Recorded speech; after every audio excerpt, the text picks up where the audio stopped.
Hello and welcome to IAMC Radio and Podcast. Today is January 30th, 2025, and we're going to explore the top news headlines from around the world. We've got a mix of tragedy, corruption, and political controversy, all happening on the same day. It's a lot to take in, so let's break it down and try to understand what it all means. First up, we have a heartbreaking story out of Washington, D.C. A passenger jet and a military helicopter collided over the Potomac River last night near Reagan National Airport. The plane was an American Eagle flight, carrying 64 people, 60 passengers and 4 crew members. The helicopter was a Sikorsky H-60 Blackhawk with 3 soldiers on board. At least 19 bodies have been recovered from the frigid waters, which are only about 37 degrees Fahrenheit. The plane, which was en route from Wichita, Kansas, apparently split in two upon impact, and the helicopter was found upside down. Divers and helicopters searched through the night with spotlights, but it's a challenging recovery effort given the conditions. It's a truly horrific scene.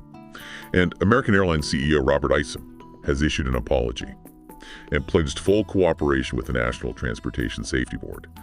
As they investigate the cause of this tragedy, you have to wonder what went wrong to lead to such a devastating accident.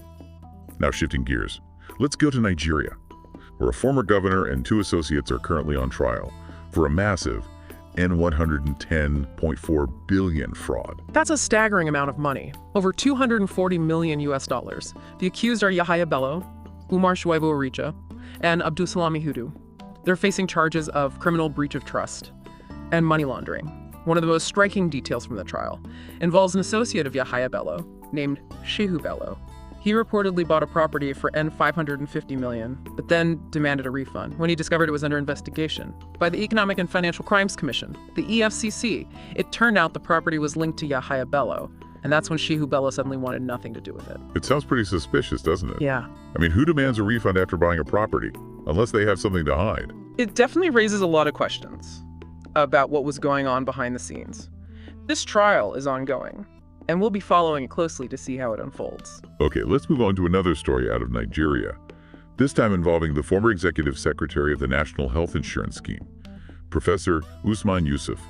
He was arrested yesterday on allegations of mismanaging $860 million during his time in office. That's equivalent to almost $2 million US. The accusations against him include disregarding procurement rules, granting contracts to his brother, and other financial improprieties. So we're seeing a pattern of alleged corruption here. It makes you wonder how widespread this kind of behavior is in Nigeria. It's a serious problem, and it erodes public trust in institutions. Absolutely. Now let's turn back to the United States, where President Trump has sparked controversy with an executive order targeting pro-Palestinian protesters.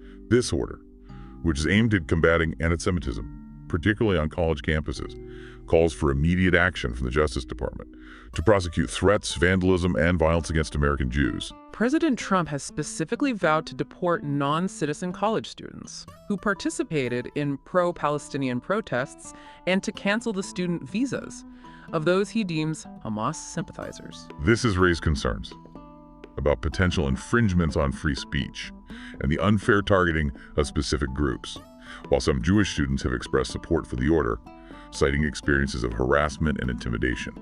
Civil rights groups are worried about the implications for constitutional rights. It's definitely a complex issue, with strong opinions on both sides, and it'll likely face legal challenges as the situation develops. We have to see how this plays out in the courts. Now for another story about alleged corruption. But this time, back in the U.S., former New Jersey Senator Bob Menendez has been sentenced to 11 years in prison for his role in a massive corruption scheme. He was convicted last year of accepting nearly $1 million in bribes, including cash, gold bars, and a luxury car, from 3 New Jersey businessmen. In exchange for political favors, these favors included helping them secure deals with Egyptian and Qatari officials. Evidence even showed Menendez facilitating military aid to Egypt and providing them with sensitive U.S. information. This makes him the first U.S. official to be convicted of acting as a foreign agent, which adds another layer of seriousness to this case. Menendez, however, maintains his innocence and plans to appeal the conviction. His wife, Nadine, is also facing trial in March for her alleged involvement in the scheme. It seems this story is far from over, and now we're back in Nigeria for a disturbing report of violence and insecurity at Ladoka Kantola University of Technology, also known as Elitech. Suspected herders raided off-campus hostels last Monday, stealing valuables. and tragically killing 2 people in the process, according to student accounts. The assailants broke into rooms, stole phones and gadgets, and used weapons like guns and machetes. The students are understandably fearful and frustrated, and they're demanding better security measures from the university and local authorities. However, there seems to be a concerning lack of response from those in charge. Amotakun, a local security outfit, claimed to be unaware of the incident, and the police spokesperson was unreachable for comment. This raises serious questions about the safety of students and the effectiveness of law enforcement in the area. Let's hope this situation gets the attention and action it deserves. Finally, we'll wrap up our exploration of today's headlines with a story about the clash between free speech and law enforcement in Nigeria. Human rights activist Omoyele Sowore was recently arrested and prosecuted for calling the Inspector General of Police, Kayode Egbetokun, illegal. This followed Sowore's video recording of an altercation he had with police officers in Lagos, which led to a police manhunt and his eventual arrest. Sowore has been a vocal critic of the police force, particularly its spokesperson, Olumuyiwa Adejobi, so there's definitely some bad blood there. This incident highlights the ongoing struggle between freedom of expression and the power of the police in Nigeria. It will be interesting to see how this case plays out in court and what it means for the future of activism in the country.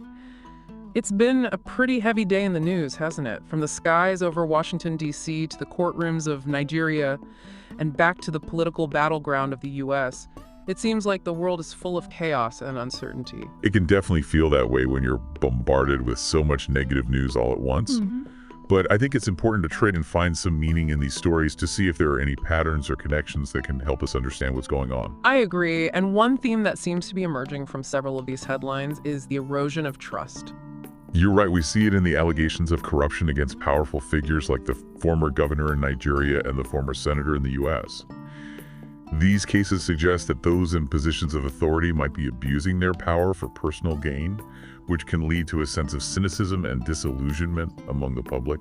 Exactly, and it's not just about individual actors either, it's also about the systems and institutions that are supposed to hold them accountable when those systems fail or are perceived as being corrupt. It further erodes public trust and can have far-reaching consequences for society as a whole. We also see this erosion of trust in the story about the LE Tech hostel raids. The students feel let down by the authorities who seem to be doing very little to protect them from these violent attacks. That's right, and this lack of trust in law enforcement and security agencies can create a climate of fear and instability. People might start taking the law into their own hands if they feel that the authorities are unable or unwilling to protect them.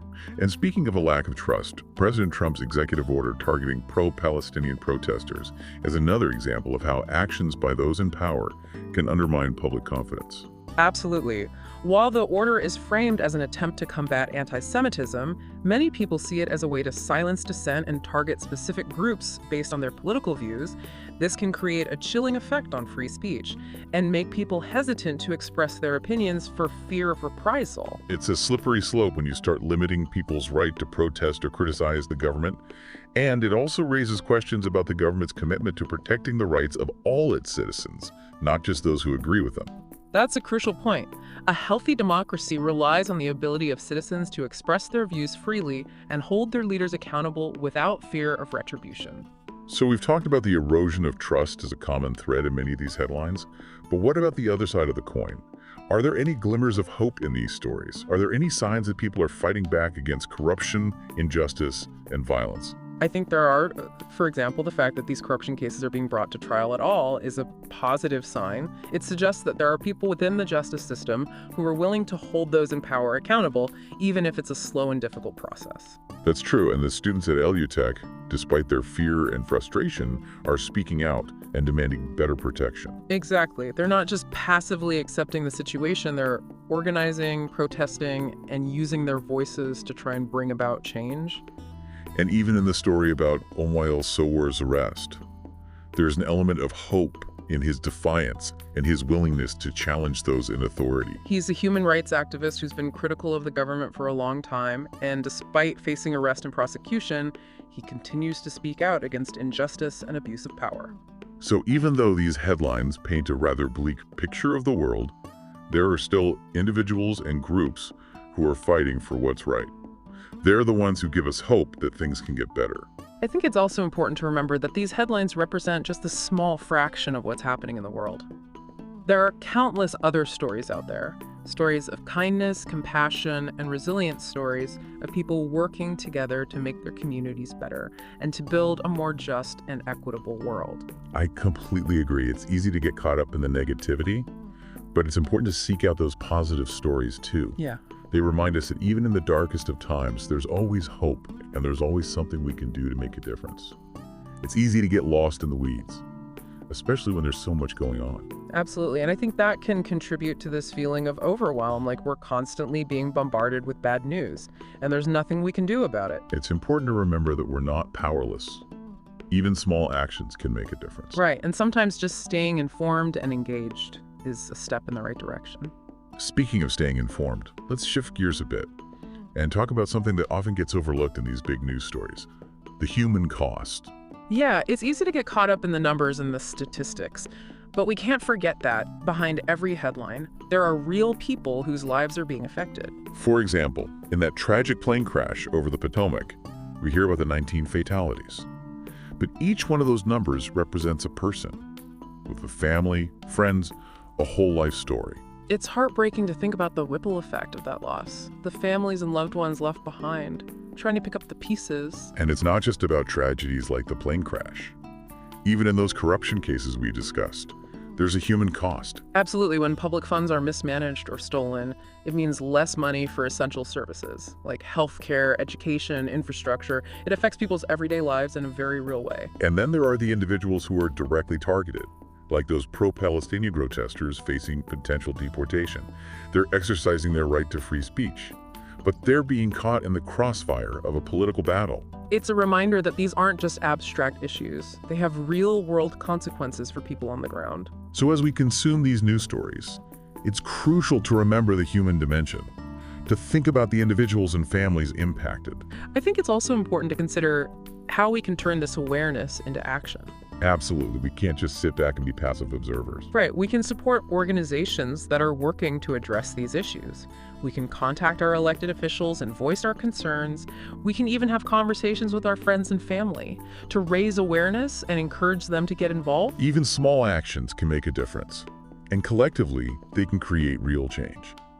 So as we wrap up today's exploration of the headlines, we want to leave you with this thought: stay informed, stay engaged, and most importantly, don't lose sight of the human cost.